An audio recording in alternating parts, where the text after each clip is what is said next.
али со вештачката интелигенција ова е постигнато. Она што би сакал да го дадам како порака луѓето, стасуваме во една ситуација во која што мојата прва порака ќе биде на социјални медиуми посебно или на било што ќе ви стаса неочекувано, нешто што ќе ви го тутнат под нос да го видите.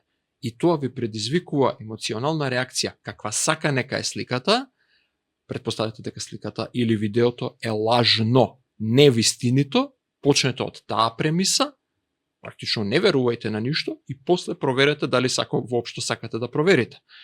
Прашајте се себе си дали ви предизвикува силна емоција, исто е огромен фактор, не проверувајте. Оваа моја порака, за жал, има еден многу негативен ефект кон општеството. Не е само моја порака. Ова ќе стасаат и многу други луѓе до истиот заклучок. Нема да веруваме на ништо.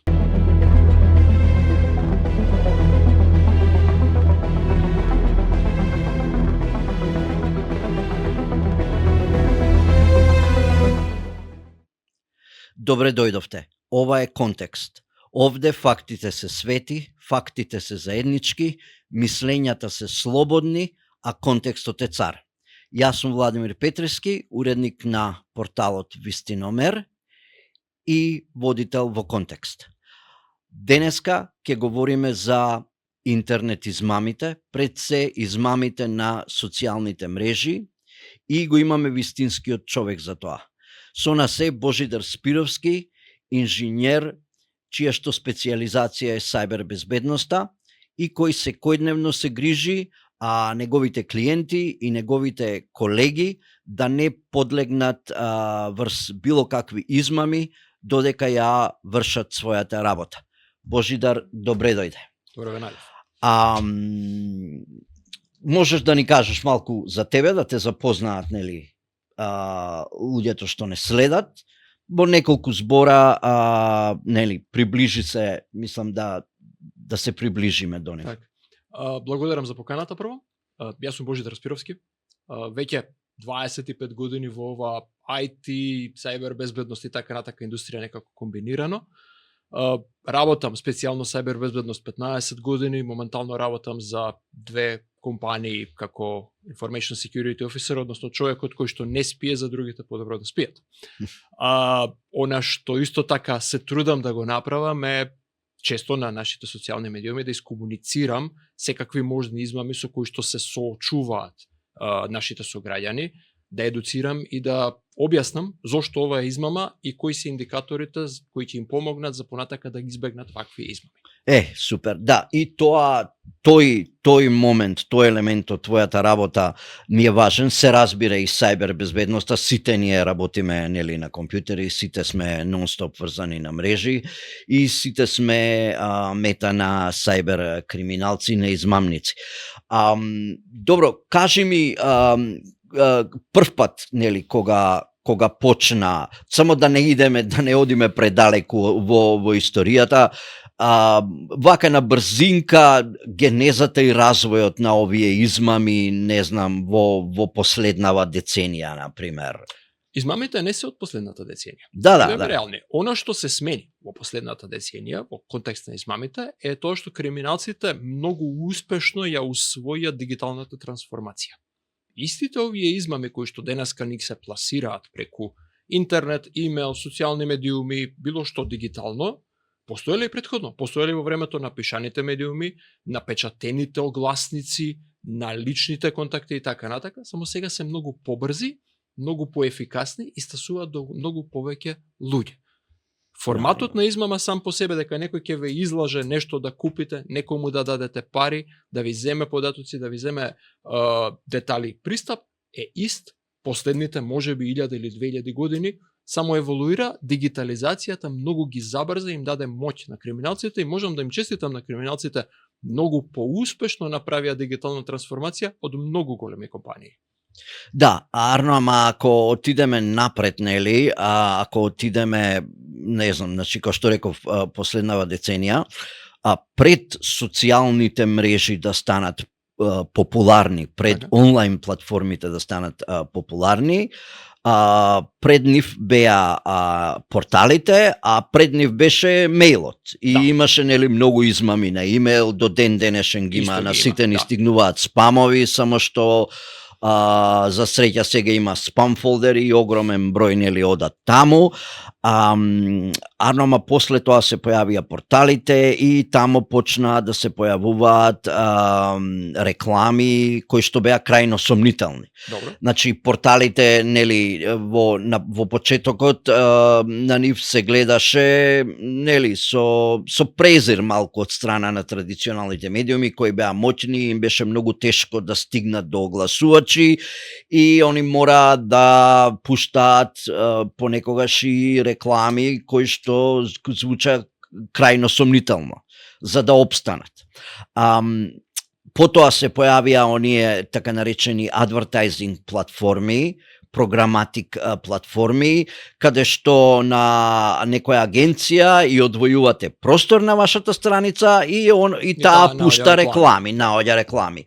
И врз нив во суштина никој нема контрола. Мислам, никому нему во синџирот нели на движењето на парите, никому нему оди во прилог да контролира затоа што нема да земе пари. И тоа и денеска го гледаме на големите платформи.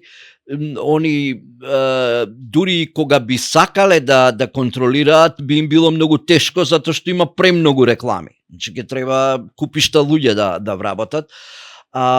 И до ден денешен, нели, исто така порталите им отстапуваат на агенциите таков простор и таму до ден денешен има сомнителни реклами, има измами и дури истите оние кои што ги гледаме и на онлайн платформите.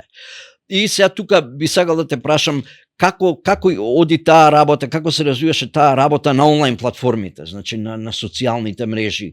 Има ли некаков развој? Стануваат ли овие измамници помудри? Наоѓаат ли повеќе начини, поубедливи начини да измамат?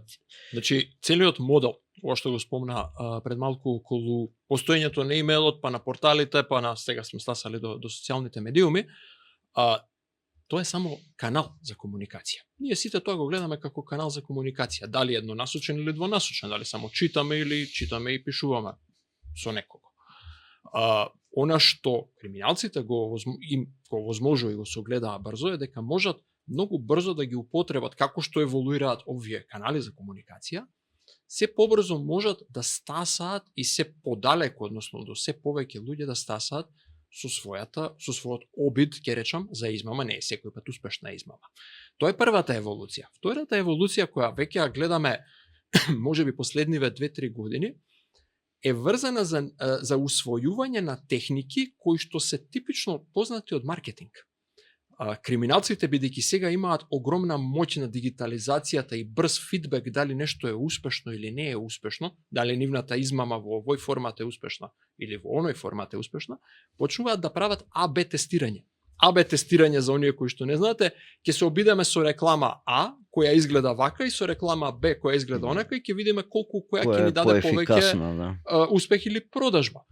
Ова го прават криминалците со варијациите на нивните измами. Буквално имаат АБ тестирање цело време, која од нивните варијанти на измами проаѓа и таа ја промовираат и понатака таа ја унапредуваат. И социјалните мрежи тоа им го овозможуваат. Социјалните мрежи значи, перфектно им го овозможуваат. Да, можеш да ставиш, например, во иста реклама, за една, значи, ако откупиш една реклама, ама можеш да имаш повеќе верзии.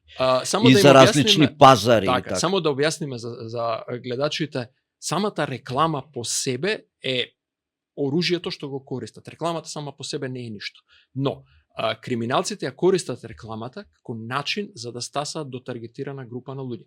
Плаќаат малку пари за текстот кој што сакаат да го пласираат, во кој што стои измамата, да стаса до вистинската таргет група. Социјалните мрежи, уште една еволуција, се перфектни во профилирањето на луѓето до кои треба нешто да стаса. Од 3 милиарди денеска на Facebook, дали се вистински или не се вистински, Facebook знае многу за нас, знае која ни е возраста, знае кои се дури можеби нашите политички ставови, интереси, од тоа што кликаме на таа и на многу други мрежи каде што Facebook и Мета не следат, да не се лажеме, го прават тоа. Со такво профилирање може криминалецот точно да избере: сакам да таргетирам луѓе над 40 години во оваа држава, високо образовани, со либерални или со конзервативни ставови, купувачи на овој профил и на оној профил, и да го таргетира тоа што го нивната измама со малку пари, да ја пласира како реклама и да ја видат вистинските луѓе за можеби да бидат измамени. Да. Исто така гледаме она што ние во Вистиномер го забележуваме, тоа е тие стануваат се помасовни, некако поголеми, ги има на секаде. Например, сега рецензиравме исто една измамничка содржина и го проверивме профилот преку кој што е пласирана таа измамничка содржина и профилот беше лажен, се разбира, стануваше збор за име и презиме, кое го има, не знам, би можело да го има, например, во земји како нашава, во Бугарија, нели, стануваше збор за женско лице и презимето завршуваше на ОВА. И такви имиња може да ги има кај нас, како што реков, во Бугарија, па дури и во Србија. И јас го пребарав тој профил, се појавија 4350 профили. Добре. Со тоа истото име и презиме, над 90, може над 95% беа празни. Така. Значи нема ни слика, нема ништо постирано, значи 5-4% стануваше збор за вистински. Друг пат пак имам наоѓано исто така профили со исто име, не име од лице од човек, туку као име на фирма или не знам некоја фраза, и гледаш дека тие страници, тие профили се на најразлични јазици. Гледаш, дури некои се географски лоцирано и ги гледаш дека тие измамници имаат представници ширум светот. Гледаш Бразил, Аргентина, па име на некој град во Индија, па име на некој град во Европа, во Германија и така натаму. Значи имаат сега уствари цели измамнички мрежи со илјадници профили. Ќе ве коригирам малку. Значи точно е дека има безброј вакви профили. Безброј. Значи зборуваме било кое име и презиме да го земеме во светот и пребараме по социјалните мрежи, ќе најдеме безброј профили, илјадници, ете. Дали тоа се работи за име на човек, име на бренд, име на фраза, како што рековте, која е многу забележителна поради некоја причина, и тие ќе се појават на различни држави и така натака. Тоа не значи дека тие луѓе постојат физички, ниту дека тие луѓе се таму. Да, добро, ама ако отидете на страницата, ќе забележите локална содржина. Така, да, не мора, може да е да. Како што спомнавте, јас се согласувам во потполност дека криминалните банди се исклучително организирани. Овие луѓе кои што го ја прават измамата, тоа не е индивидуа, тоа не е само еден човек кој што има брилијантна идеја како некого да зафркне. Ова се организирани криминални групи кои што функционираат буквално како цели корпорации, кои имаат собствен тим за човечки ресурси за да вработуваат други криминалци, толку се големи. Ама кога зборуваме за делот на креирање на ваквите идентитети кои нив му требаат, тоа се прави програмски. Го креираат автоматски, тоа што го кажав, дигиталната трансформација криминалците употребија перфектно. Само ги штанцаат, ги генерираат овие сите содржини со собрани слики и видеа од различни можни извори, текстови. Денеска со вештачката интелигенција е перфектно лесно нешто да се преведе на било кој јазик и да се локализира профилот, да изгледа локален за некој друг утре која ќе го кликне да му изгледа доволно легитимен. Тие луѓе кои што велите дека им е празен профилот е многу поверојатно да се вистински луѓе кои што едноставно не го користат профилот. Овие што имаат содржина, дури и денеска посомнително дека, ама содржина која изгледа прилично вештачки натрупана, се многу веројатно роботски генерирани за потреба да изгледат легитимно. Така да постојат банди, апсолутно, глобален е досегот, апсолутно. Дали тие физички постојат во секоја држава? Не. Постојат во 3-4, ама многу се моќни. Да, добро. Ајде сега да зборуваме по-конкретно за измамите, односно какви видови измами има. Так. Значи за форматите на измами, за видовите на измами и евентуално да направиме некоја проценка која е најштетна, која е најопасна. Так. Например, ја да ви кажам, ние со што се среќаваме во Вистиномер, значи измами кои што се на македонски јазик. Има многу измами кои што користат наши македонски брендови или странски брендови кои што имаат присуство во Македонија. Има дури измами од брендови кои што ги нема во Македонија, на пример Lidl. Lidl го нема во Македонија, го има во соседна Србија, арно ама се представува како да го има во Македонија.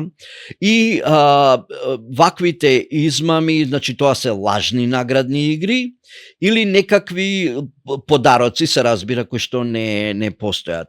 И многу ете тоа ми остана во сеќавање и тоа е многу тажно. Се појави лажна наградна игра од една позната компанија за продажба на електрична и електронска опрема, каде што вика подаруваме 500 машини за перење, ни се случи поплава, арно ама сите се исправни, само малце долу може да се валкани, арно ама сите се исправни, сите се во исправна состојба, се што треба да направите, да се пријавите побрзо и ако сте меѓу првите 500 ќе добиете машина за перење. И се разбира, тоа е бесплатна машина за перење, тоа е измама, нели, со цел да ви ги земат податоците. Понекогаш и може да ве однесе некаде, да ви бара пари и така натаму, демек за поштарина или за нешто. Арно, ама она што беше многу тажно е што, нели, ние направивме рецензија, каде што го раскринкавме тоа, рековме дека е измама. И јас добив имейл од една жена и во мејлот вика, јас сум, вика, самохрана мајка на 4 деца, јас немам, вика, ние немаме машина за перење и јас ја перам нашата облека на рака. И вика, многу се израдував кога видов дека има ваква наградна игра, веднаш вика и веднаш сакав да се пријавам, арно, ама ја видов, вика, вашата рецензија, кликнав таму на пораката, пошто тоа нели е обележано, нели, на социјалните мрежи, и видов дека станува збор за измама. Вика, жал ми беше, вика, што нема да добијам машина за перење, арно, ама не бев измамена. Тоа беше вака многу. Потоа, еве, кликбейт. Значи, исто има кликбейт, каде што некоја сензационална вест, а те носи само на нешто десетто, каде што на некој јазик е што ништо не разбираш, значи нив им треба само кликот. И ова се, нели, и измами од постар вид, арно, ама еве сега се појавија, не се многу бројни, ама ете и тоа видовме. Потоа има злоупотреба на македонски институции.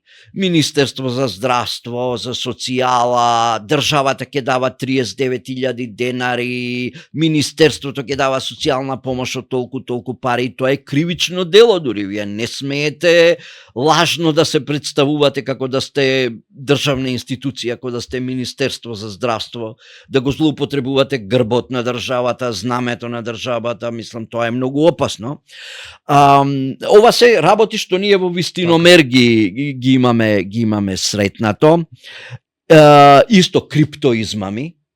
Криптоизмами, каде што, не знам, се вели, не знам, последен поздрав до тој и тој е познато име, може да е министер, познат новинар, значи познато име во јавноста и кога ќе кликнете нешто сосема 10, тој ве носи во криптоизмама, лажни лекови, имаме многу реклами за лажни лекови и така натаму и така. Друго, еве, ова е она што ние најчесто го среќаваме на македонски јазик. Кои се вашите искуства? Какви видови вие сте сретнали? Ајде вака да го расклопиме малку самата измама. Се тоа што го споменавте сега е реално тоа што се случува на ниво на цел свет. Ние не сме ништо специјални како држава, нити како народ. Тоа што нас не се пласира на сите. Прво. Второ, за сите други да кажем, еве, спомнавте таа тажна ситуација која што некоја жена ви кажала дека многу и било значајно, а сепак тоа не е вистина, таа машина за перење. Огромен број на таргетираните луѓе, за жал, кликнуваат на нештото, затоа што нивните реални услови се прилично очајни. Тоа е една жална ситуација која што нас како држава можеби не прави прилично подложни на ваквите измами. Но, да се вратиме назад кон самиот модел на измамата. Измамата секој пат И ова не е технолошко прашање. Ова е како навистина работи измамата и пред 2000 години и денес. Никој пат не почнува техниката. Како медиумот ви ја донел измамата или каде ќе ве однесе, или дали тоа е компјутер или физички уред или така натака. Секој пат измамата почнува со човечката природа. Почнува со нешто што ќе го привлече вниманието на индивидуата. Што значи, секоја порака, секоја информација која на човекот му се пласира неочекувано и се обидува да му предизвика силна емоција, е сомнителна и е рецепт најчесто дека е измама. Зошто? Затоа што ние како луѓе, како човечко суштество, реагираме кога сме емоционално предизвикани од лутина, од љубомора, од можеби желба за нешто повеќе, лакомост. Силна емоција е битно да ни се предизвика. Затоа оно што го споменавте, кликбейт е само слика која има шокантна вест. Лажна е, ваква е, таква и така натака. И се тука е важно начините на кои што таа силна емоција се злоупотребува. Емоција. Оној момент кога ќе имаме доволна емоција да со некого се искараме или да кликнеме на нешто или да видиме нешто и да кажеме вау, ова можеби ќе ми го смени животот, кликаме на тоа и не носи на некаква приказна. Колку е таа приказна успешна во својата измама е веќе друго прашање. И секакви работи различни води таа приказна во зависност од тоа што решиле да украдат денес од нас. Дали се тоа податоци, дали е тоа број на кредитна картичка, или да не убедуваат да им даваме пари долго време, што е најчеста ситуација со оние криптоизмами кои што велат, кои што обично изгледаат, почнуваат со шокантна вест, па има некаков чудесен текст кој што нема смисла ако го прочитате детално, ама вели треба ова да направите, треба тоа да направите, треба да внесете толку пари на оваа платформа и еди кој си многу важен човек во оваа држава ветува дека тоа е точно. Жими мајка, му го напишале името таму, што нема врска со човекот. Имавме ситуации каде што познати водители на македонски телевизии продава во наводници, бидејќи беа лажирани тие слики, продава лекови. Имавме доктори кои што беа сликани со лажирани слики, кои што тврдеа дека некаква ситуација, некаков лек или некоја инвестиција е точно.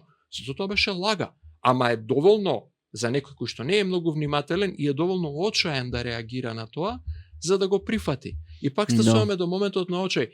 Кој купува лажен лек? Човек некој што е доволно очаен за да го купи, затоа што му треба. Кој се фаќа на овие измами дека многу пари ќе му бидат донесени? Човек кој што е доволно очаен за да му требаат тие пари.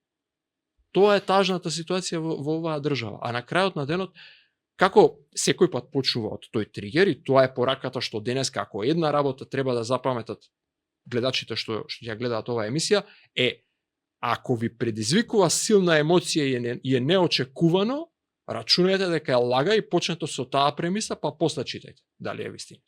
Да. Да, ама нели, они имаат, битно е да им ги кажеме начините. Например, постои она што се вика ransomware, нели, каде што ќе ви го заклучат компјутерот и ви бараат пари за да ви го отклучат. Добро. Тоа го имаме, тоа се случува во Македонија, се има случајно во Македонија. Цело време се случува, луѓе. Се случува во Македонија. Ама само да кажам, тоа е крајниот ефект. Да. Не е тоа начинот на измамата. Измамата секој пат почнува со некаква приказна. Јасно, ама битно е да знаат луѓето што може да им се случи. Што може да им се случи? Да. Почуваме од ransomware, значи ќе ви инсталираат нешто на вашиот компјутер што вашиот компјутер ќе го уништи, ќе ви украде податоците и ќе ви уценуваат за да ви ги вратат податоците. Тоа е ransomware, буквално уцена. Вториот метод на компјутерот компрометирање нема да ви направат ништо видливо. Ќе инсталираат програм на вашиот компјутер, кој што се вика Remote Access Tool, и ќе ја преземат контролата на компјутерот. Утре тој компјутер ќе го продадат како ресурс за некој друг криминал и некој преку вашиот компјутер, преку тој Remote Access вирус, кој што вие не го гледате, тој е невидлив, ќе биде злоупотребен за нешто трето и потенцијално вас ќе ви потропа на врата полиција затоа што вашиот компјутер ќе биде регистриран дека нешто го направи. Нешто прави таму. Кражба на лични податоци е многу честа денеска. Дајте ми име, презиме, матичен број и така натака за не знам каква приказна, вклучително машини за перење, дека ќе добиете.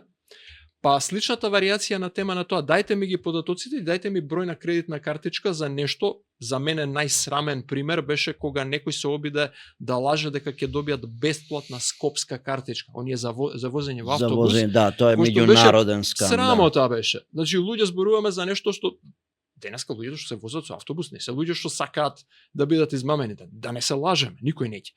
Ама тоа се луѓе кои што навистина и срамота е да ги измаме. Да, И тоа беше од украдено- Индија е таа иначе, од Индија, од Бангладеш потекнува. бандите варираат и си ги препродаваат бизнисите Да. едни на други. Како и да е таа скопска картичка што правеа на крај, нешто ќе ви ги земат парите, туку што ќе ве претплатат со вашата картичка на некаков сервис во наводници, кој што е легално регистриран во некоја држава и секој месец ќе ви наплатуваат пари од вашата картичка и дури кога ќе се пожалите во банката ќе ви речат жалам, ама вие некаде сте кликнале дека сте се претплатиле на тој сервис. Сега можете да прекинете да плаќате, ама не можеме да ви ги вратиме парите.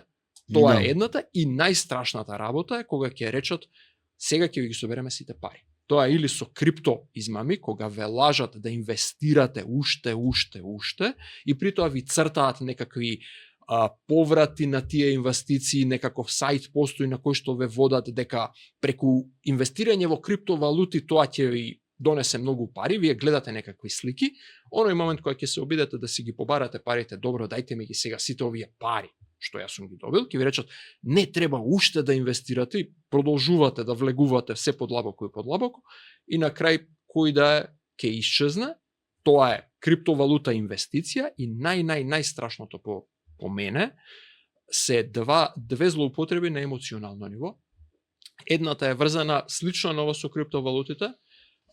Лице од полот кој што ви се допаѓа, не ќе да преюдицирам кој е тој, ќе се обиде да ви стане пријател. Тоа лице не постои, тоа лице е некакви слики и некој криминалец позади, или контакт центар, секој пат различен човек, ве лаже дека ви е пријател, дека е заљубена или заљубен и така натака, и после ве убедува повторно да инвестирате.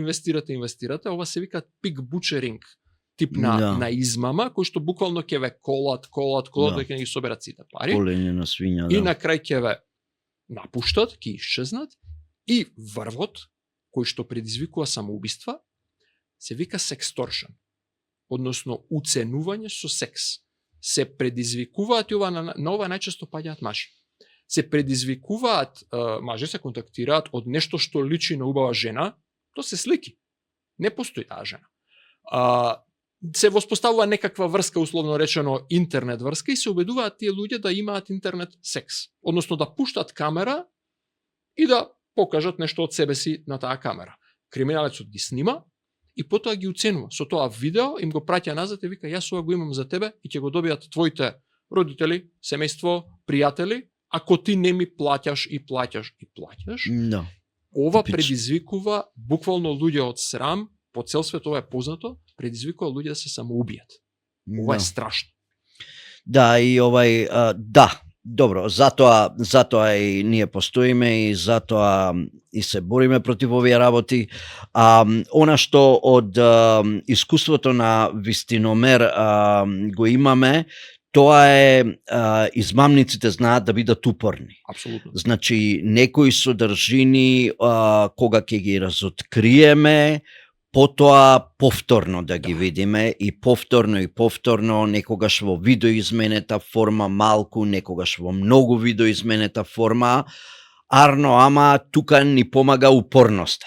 Значи, мораме да бидеме упорни, то станува збор за игра нели на мачка и глушец, да се види кој е поупорен, но исто така и многу помага и користењето на алатки.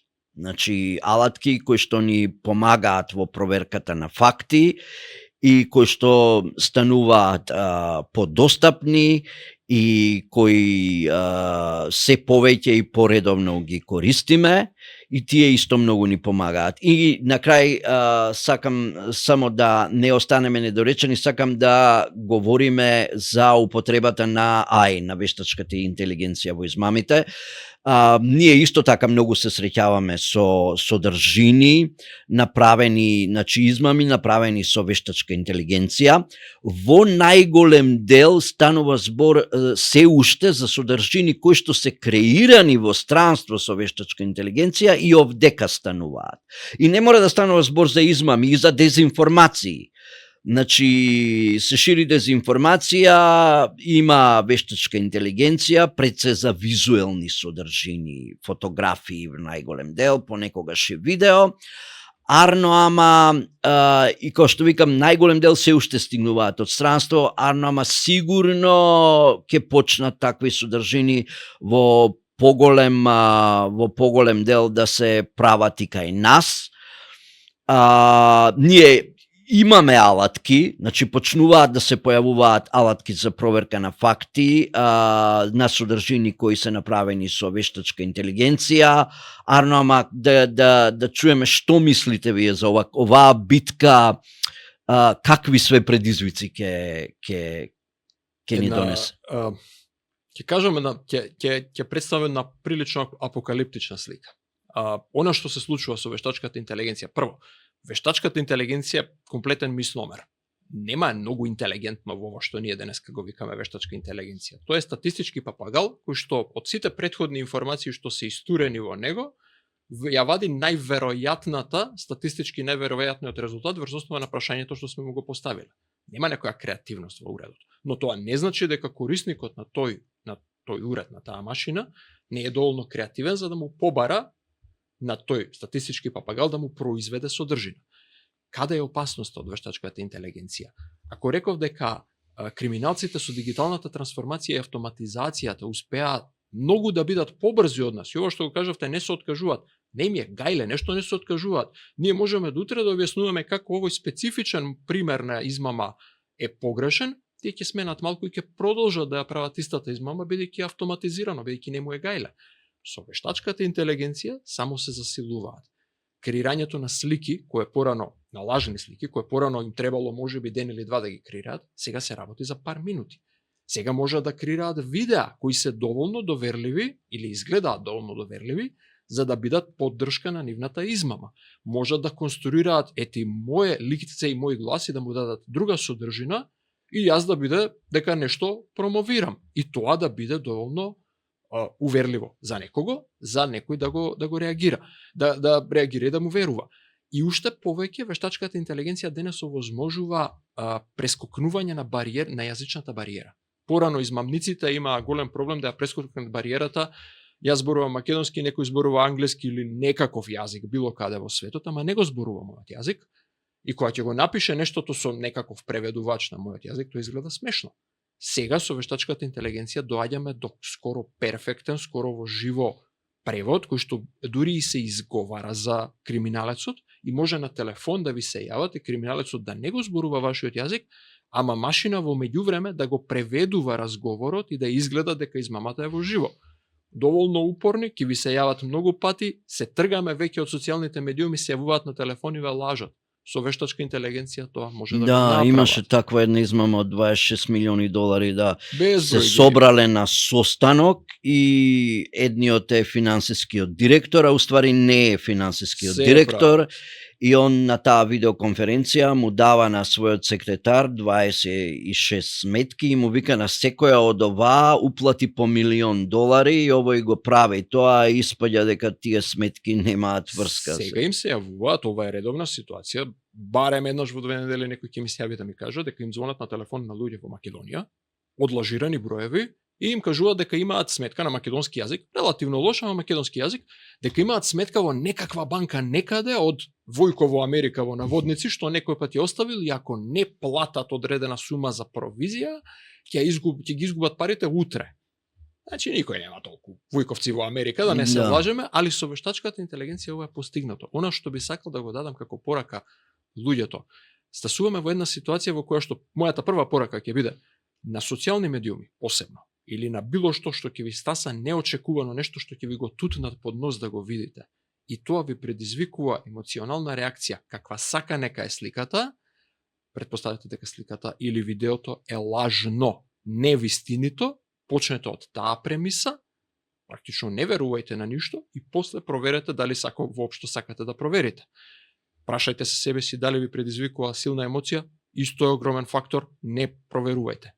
Оваа моја порака, за жал, има еден многу негативен ефект кон општеството. Не е само моја порака. Ова ќе стасаат и многу други луѓе до истиот заклучок. нема да веруваме на ништо во општеството, што е многу лошо, многу Да. опасно. Губење на Бидејќи довербата она меѓу што- луѓето е, да. Она што многу го лошо. спомнавте за не директно за измами, туку за лажни вести, за пропаганда, за било што. Денеска се ќе помине, бидејќи на ништо не веруваме. На ништо не Да. можеме да веруваме. Тоа е апокалиптичната слика што не очекува. Да, Арно, ама да, значи исто онака како што измамниците можат да користат вештачка интелигенција, така и ние проверувачите на факти исто можеме да ја користиме, да користиме алатки и за проверка, тој процес да го автоматизираме и за ширење на пораките, што е она што е дезинформација, што е измама и така натаму. Добро, фала многу Божидар. Ова беше најновото издание на Контекст. Ви благодариме за вниманието. Се гледаме идниот пат. Пријатно.